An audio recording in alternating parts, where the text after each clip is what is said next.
Le vieux et la vieille s'aimaient depuis toujours. On ne les avait jamais vus l'un sans l'autre. Leur moment préféré, c'était le soir, au moment du souper. La vieille coupait des bouts de pain pour le vieux coupait des bouts de saucisson pour la vieille, et ils mangeaient ensemble leur bol de soupe, sans se parler. C'était pas la peine. Mais depuis quelque temps, la vieille a besoin de parler. Elle a besoin de poser une question. Alors, comment il allait aujourd'hui? Il était fatigué. Et puis encore, la même question quelques jours plus tard. Alors, aujourd'hui, il n'est pas sorti du lit. Et la vieille a continué à poser la même question. Alors, aujourd'hui, il m'a pas reconnu. Et ce soir, la vieille est devant son bol de soupe, fumante, sa préférée. Elle a coupé des bouts de pain pour le vieux. Mais le vieux n'est pas là. Alors elle l'attend. Et quand enfin elle entend du bruit, elle se précipite vers la porte. Il est là, il est rentré. Mais il est rouge. Et il s'approche vers la table, il prend le pain et il le jette par terre. La vieille, j'en veux pas de ton pain, puis j'en veux pas de ta soupe. Et il part se coucher. Alors la vieille comprend qu'il a perdu son ami, son frère. Le lendemain soir, elle lui prépare sa soupe préférée. Elle a coupé les bouts de pain. Et elle l'attend, parce qu'il n'est toujours pas là. Et quand enfin elle entend du bruit, elle se précipite vers la porte.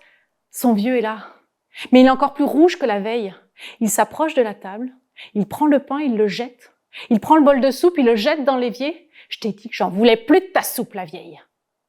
Et en passant, il la bouscule. Et il part se coucher. Et ça continue comme ça tous les soirs. Il rentre de plus en plus tard. Il ne mange pas. Il la bouscule. Et un soir, il la frappe. Et la vieille, elle n'endort pas de la nuit. Et au petit matin, elle se lève avant le soleil. Elle se précipite à l'autre bout du village jusqu'à la maison de la sorcière. Sorcière, aide-moi, je t'en supplie. Aide-moi. Rends-moi mon petit vieux d'avant. C'est pas facile, ça, la vieille, c'est pas facile. Il va falloir que tu m'apportes 3 poils de loup vivants. Quoi? Mais tu m'as vu, tu connais mon âge. Tu sais que je peux pas y arriver. Il n'y a pas d'autre choix, la vieille.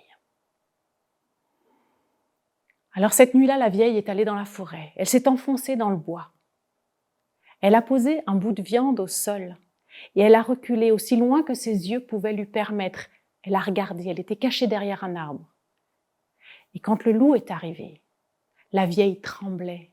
Son cœur battait à tout rompre. Et le loup s'est approché du morceau de viande, il a scruté autour de lui, il a flairé, il a pris la viande dans sa gueule et il est parti.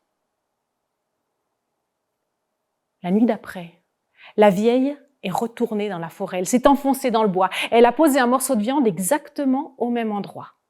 Et elle a reculé un peu moins loin, elle s'est cachée derrière un autre arbre et elle a attendu. Elle tremblait encore. Et quand le loup est arrivé, il a scruté, il a flairé, et puis il a pris le morceau de viande et il est reparti. Et la vieille a recommencé comme ça, chaque soir. À chaque fois, elle posait le morceau de viande au même endroit, mais elle reculait à chaque fois un peu moins loin. Si bien qu'un soir, elle s'est retrouvée à poser la viande au sol et elle est restée à côté. Et quand le loup est arrivé, la vieille a cru qu'elle allait mourir, sur place.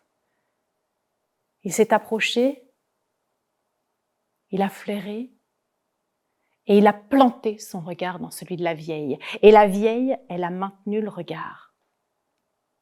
Encore. Encore. Elle a maintenu jusqu'à ce que le loup baisse la tête. Et à ce moment-là, la vieille a posé sa main sur la nuque du loup. C'était doux, c'était chaud. Le loup a pris le morceau de viande dans sa gueule. Et à ce moment-là, la vieille a fermé ses doigts délicats sur la nuque du loup. Elle a arraché une touffe de poils. Le loup a redressé la tête, il a fixé la vieille. Et il est parti. Et elle avait son trophée dans les mains. Elle est retournée jusqu'à la maison de la sorcière. « Je les ai, sorcière, je les ai, tes poils de loup, j'en ai même plus que 3. Rends-moi, mon petit vieux. » La sorcière a pris les poils de loup.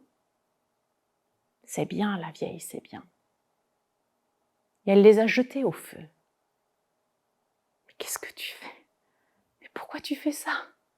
Tu sais le temps que ça m'a pris, tu sais l'énergie que ça m'a demandé. Justement, la vieille, tu as réussi à dompter un loup.